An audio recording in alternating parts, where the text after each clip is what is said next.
So this is a follow-up on True Stories. This is part two. I'm going to pretty much talk about um, basically leaving New York and arriving in Myrtle Beach. So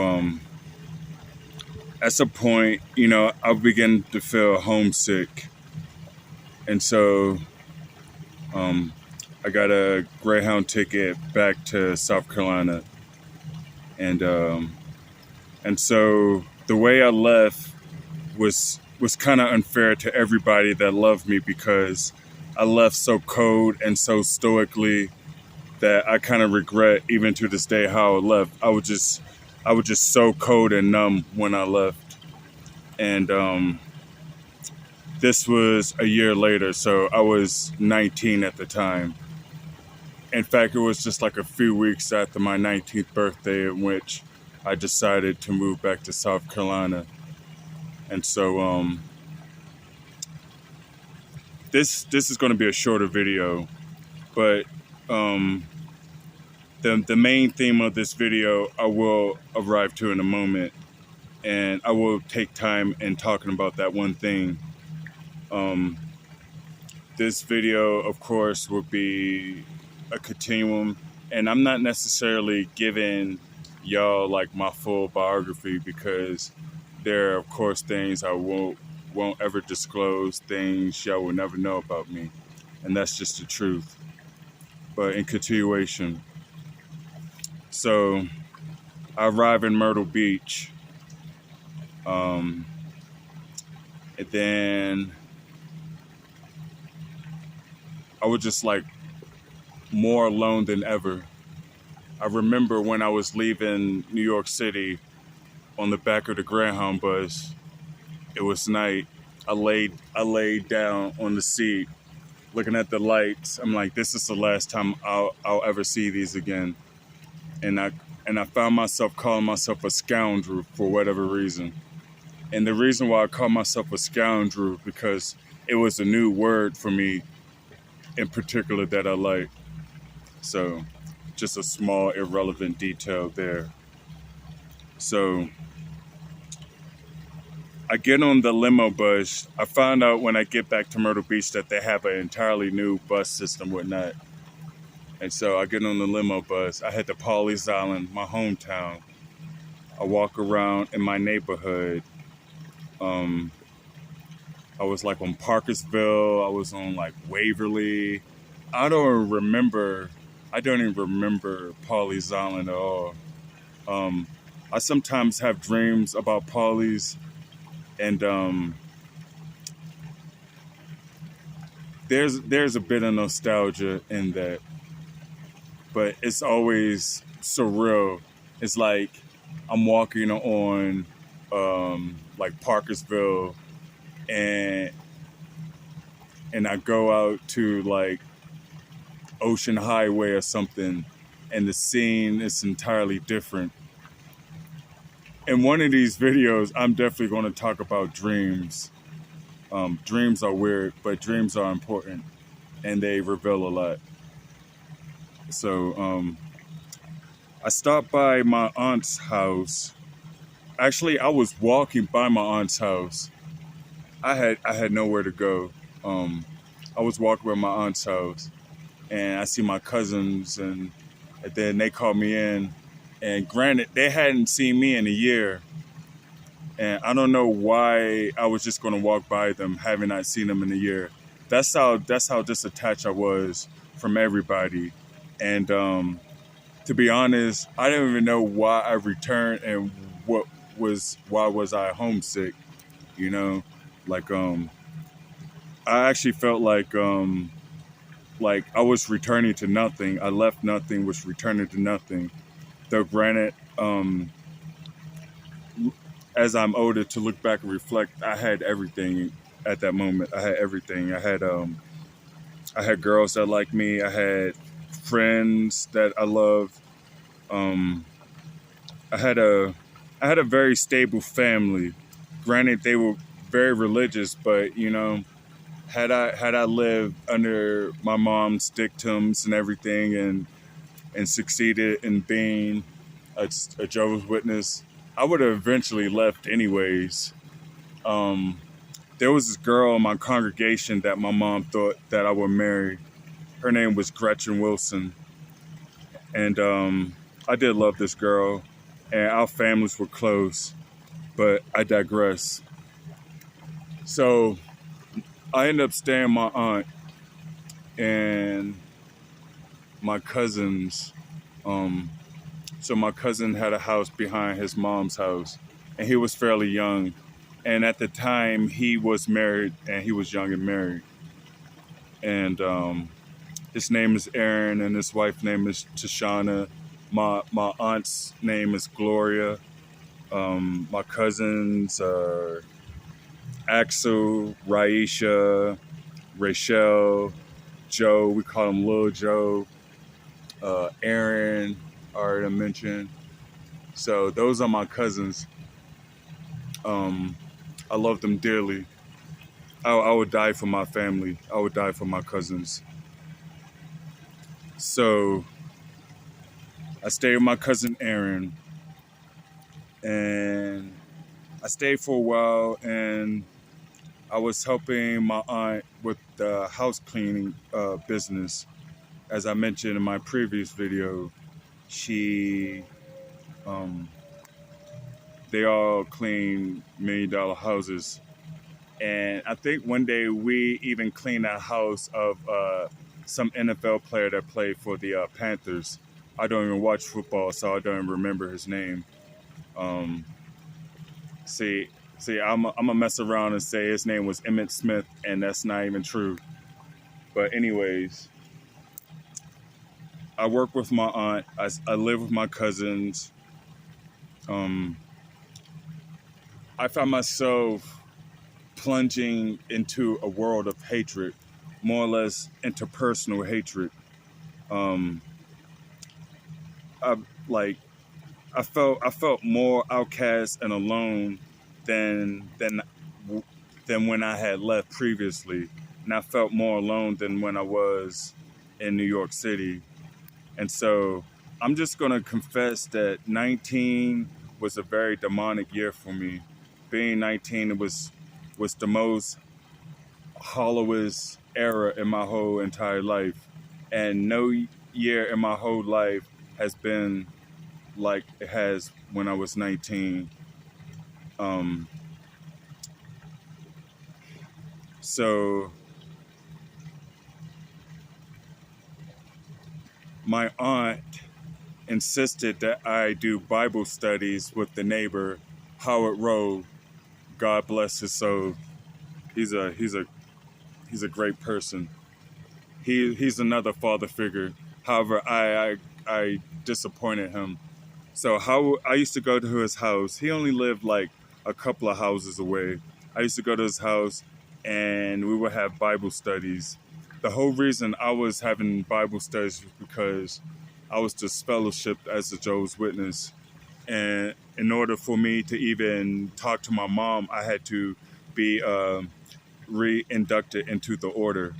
I wouldn't even call it order. I had to be re-inducted into the cult.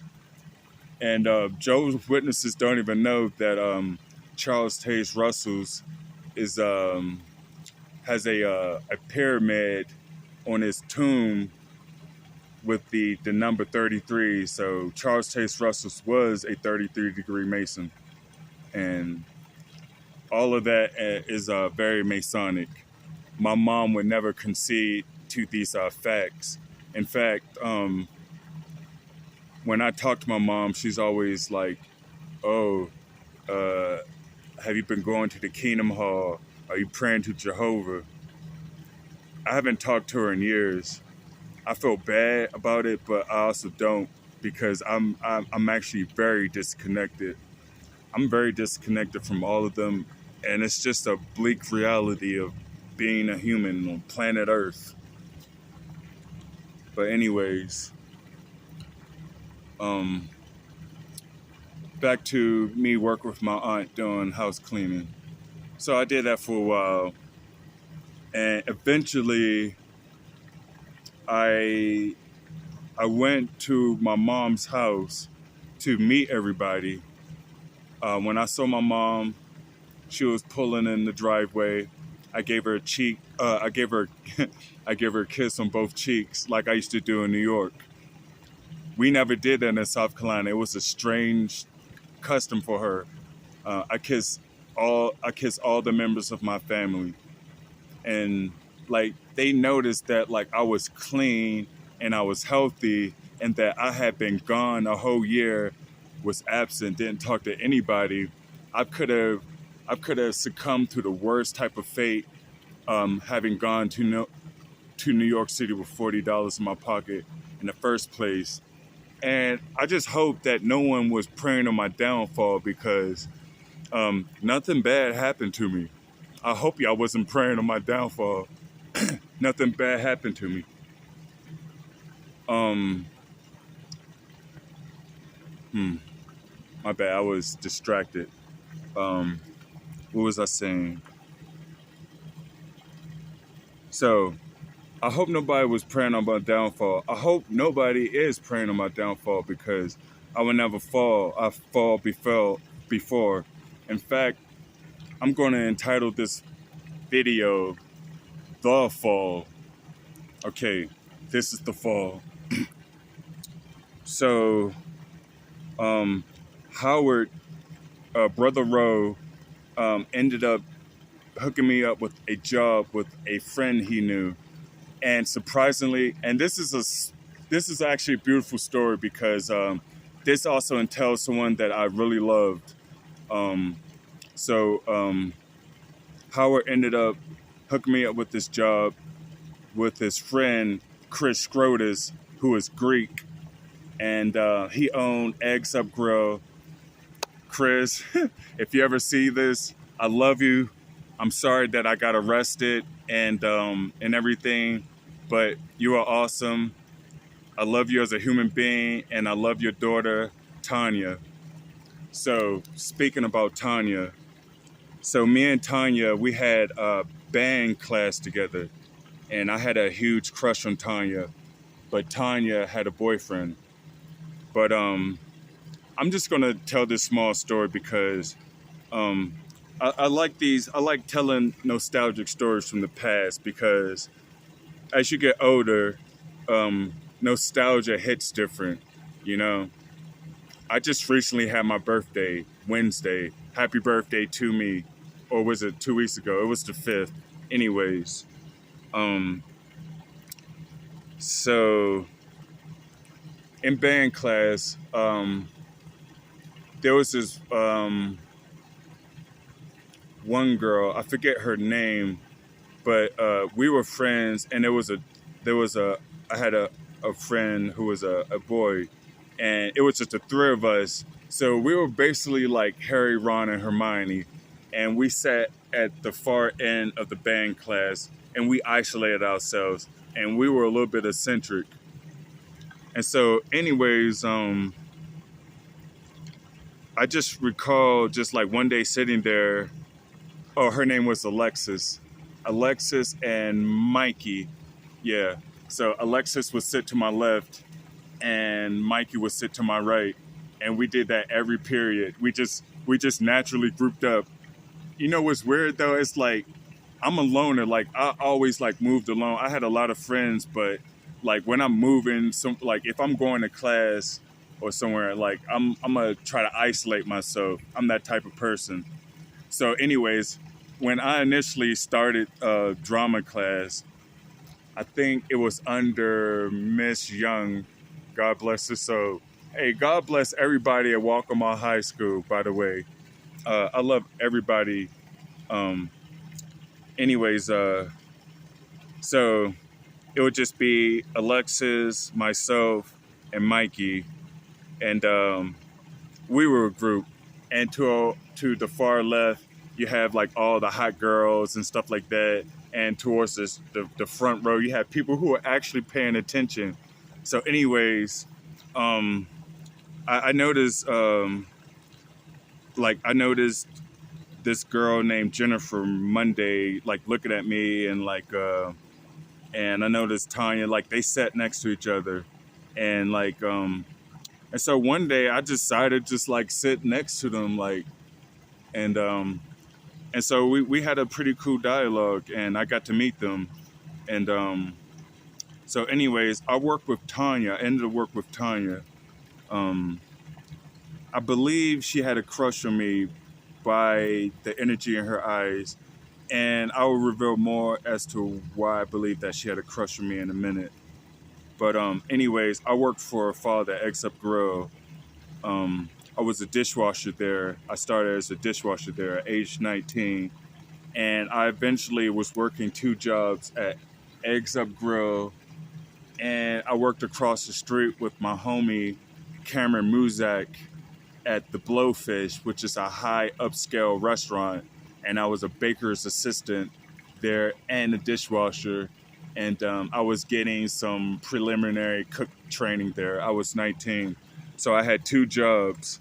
Um, this was this was during my stay with my aunt. So, anyways, I'm gonna give this one account. This is still involving Tanya. So, one day I was leaving work. I was walking home, and I was walking down a trail, a dirt trail, and I hear all this barking, and suddenly I'm surrounded by five dogs, and they're just barking brainlessly at me, and so one of them nips me, and I kick it in the ribs. I kick it as hard as I could in the ribs, and a second one bite me, and so I started running. I ran as fast as I could to the nearest trail as I could, and it just happened to be my neighbors, my classmates' moms, and like I'm bleeding out my leg. I had a scar. I had a scar on my leg for hella years where those dogs bit me, and so she called the ambulance, and I go to the hospital. They clean my wound. They give me a tetanus shot, a rabies shot. They bandaged my leg. They put me in a cast. They gave me crutches, and I'm out of commission from work for days, and I didn't have a cell phone to call. This is back in the day before I even had a cell phone, and so I'm laying up in the house when I get back into work, because I was only gone for I was only out of, I think I took my days off to recover, so I didn't actually miss work. But I go into work, and Tanya, she hands me the Pawleys Island Times. She's like, "Did you know that your dog attack is in the paper?" I'm like, "Word?" Like Pawleys is that small, but now I love Tanya. I had the biggest crush on her. You know, she was Greek. She had like these large, just beautiful, like just eyes and everything. And so, like even years later, I studied Greek for myself, inspired by her. And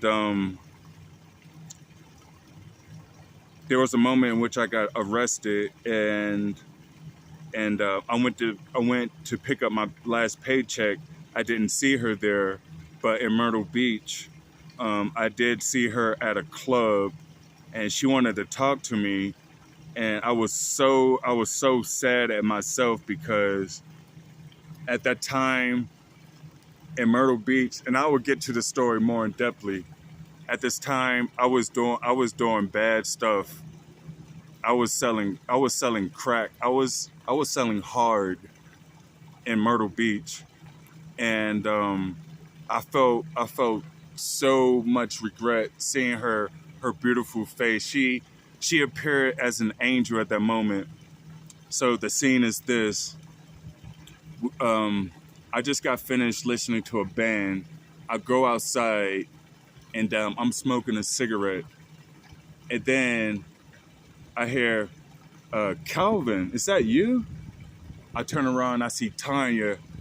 I'm so excited to see her, but like my heart drops because it's like you caught me when I'm like Satan right now. Like if you was to see Satan the devil, and Calvin Heathman, there's no indistinguishable difference. Like they're pretty much the same. At that moment, I wasn't a violent person, but I was selling crack, and I carried a gun on me, and I was just selling crackheads. That was all I was doing in Myrtle Beach, just selling crackheads.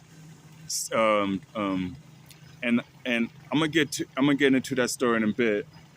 So I apologize to Tanya about like what happened about me not being able to show up for work. And as much as I wanted to tell her how much I cared about her, like I had to just like kind of end the conversation and let her go because I didn't want to taint her, you know. So Tanya, Tanya, I love you deeply. God bless you. I had a crush on you in high school, by the way. So, so, anyways, I'm all over the place with this narrative, and what I just expressed doesn't necessarily fit in a linear timeline. What I just expressed is circuitous. Um, but I'm going to start here. This is really what I want to talk about the most. Um, so my very first night actually back in South Carolina, I stayed with my friend Marlon and my good friend Brendan Lebhers. God bless his soul. Um, in part one, I talked about the people I lived with. Well, it was his parents that I lived with, Brendan and Maddie Lebhers. God bless them. They was my brothers. I even slept in the same bed as Brendan. That's how much brothers we were.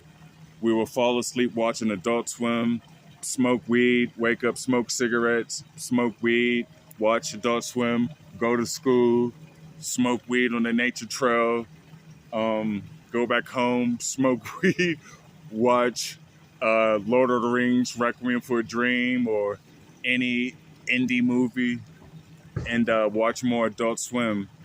Brendan Lebhers. Storage space running out. I don't have time for that right now. Brendan Lebhers, I love you with all my heart, brother. And thank you for not getting mad when I wore your Grateful Dead t-shirt to school. Thank you. I just wanted to rock it. I saw it on the floor. I rocked it. But God bless you. I love you, brother. And I love you too, Maddie. I haven't heard from you in hella years, but you know, you're like my brothers. You two are like my brothers. And so it's me, Marlon, and Brendan, and his sister, Brendan's sister, no, Marlon's sister Angelica, the four of us. It's my first day back. No one has seen me in the whole year. And these are my classmates and my friends. I've been in New York. I have ran away from home. I was in New York a whole year. No one has seen me. I could have possibly been dead. But so Brendan comes to me and he's like, Calvin, I have some really tragic news for you. And he says, Elise was killed in a car accident. Now, this is about Elise now. Elise Anderson, one of my best friends and someone whom I love with all my heart, even still. So Elise dated Brendan, and that's how I met Elise. Me and Elise, we had English 2 college prep together, and we were sitting across from each other. Our teacher, Mrs. Talada, she gave us an assignment, and she told us to pair up in the group, and she told us to pick a pair. I wasn't going to pick anybody, but like I did wanted to like link up with Elise, And so Elise does this to me. This is my first time seeing Elise. She looks at me, she does this. And so I get up, I grab my books, and I walk over to her desk. I pull up my desk, and that's how I met Elise. And so after school, um, I get a ride uh, from Will, who is Brennan's neighbor, and Will Weaver. Um, God bless you, brother. He introduced me to a lot of psychedelic rock, and he introduced me. I'm not going to actually. Well, I'm just going to say it because it's actually harmless. Opium. We experimented with opium once while listening to The Doors and Pink Floyd. We were young, and it was just a brief psychedelic experience. But he's all my friends. They're well established, professional, and they're very well integrated into society, and they're wealthy. Um, so God bless you, William Weaver. So I know I'm all over the place. So, anyways, after school, William gives me a ride back to Brendan's house, and I get there, and they were like, "Do you want to go to a party in Merle's Inlet at Mark's house?" Mark June. Mark June is my day one since fourth grade. I would take several bullets for that bro. That's saying a lot coming from me. So Mark June, Mark and Matt, they're fraternal twins. Um, I love them to death. I would take several bullets for all my friends, actually. Um, so,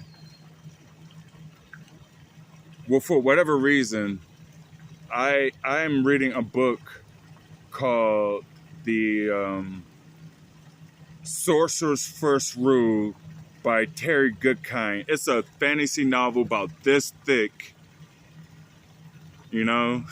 I'm an 11th grader. I'm reading a book this big.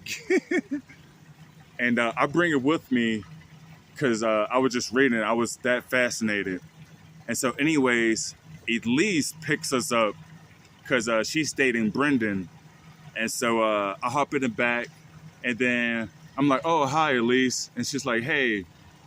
And so I leave my book on the back of her car, and we go to Mark's house.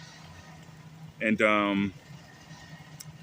I think that was my first time ever I was drunk. My homegirl, Kobe, she had this big-ass cup, this big-ass plastic cup. She fills like this much with vodka and like this much with Sprite. And then, like, I'm just hella fucked up. And so the two of us, we go in the backyard and holding hands to start spinning and swinging each other. And then I accidentally flung her into the barbecue grill thingy. And we was watching Scarface. um, and so anyways, I met Elise, first of all, because we had school together and she dated Brendan, but because I left my book on her back seat of her car. And so the next day in class, she comes to me and she's like, "You left your book in the back of my car, you know?" I'm like, "Okay, thank you." And so in class, we pretty much, like, we teamed up on all our projects. And we also had gym together. And so the two of us just hung out in gym together. And at some point, she did break up with Brendan, but I never looked at Elise like that. Like, I would have never have dated Elise in high school. Um, I think I loved her beyond more than a girlfriend. Um, like, I loved her more than a sister too. To be honest, I can't really describe, like, in depthly, like, how much I know for a fact that, like, I loved her for certain.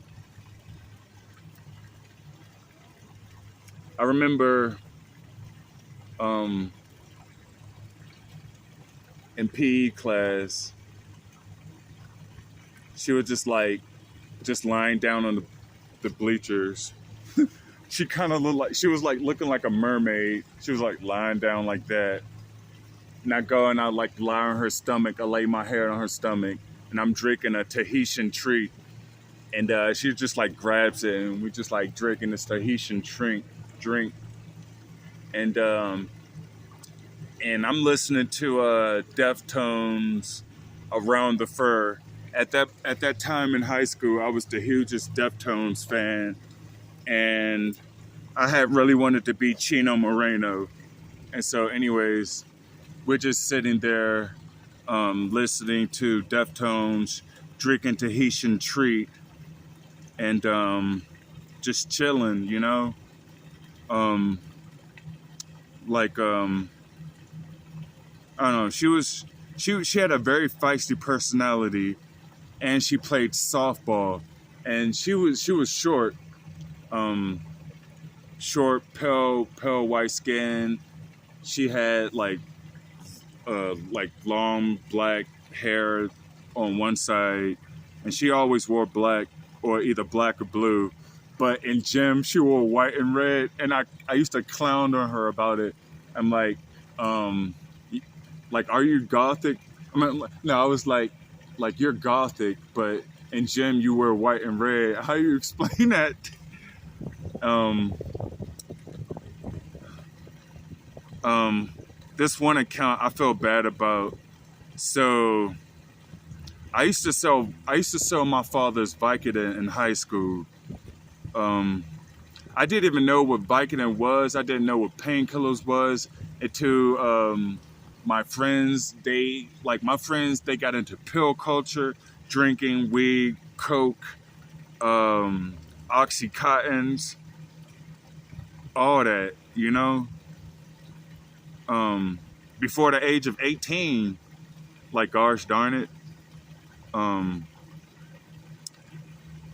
So this story I'm accounting is when we were alive, of course. So this is when we're 17. It's 19 when I found out she was killed in a car accident by a drunk driver.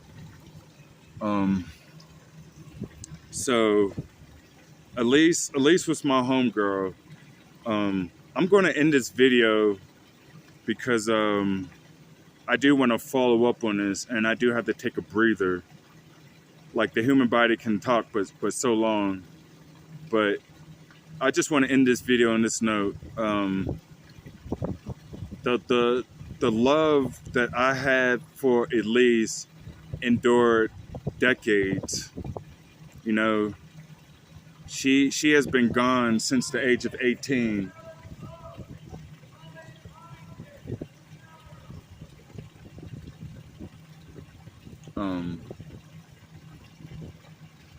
Yeah, I love Elise dearly with all my heart.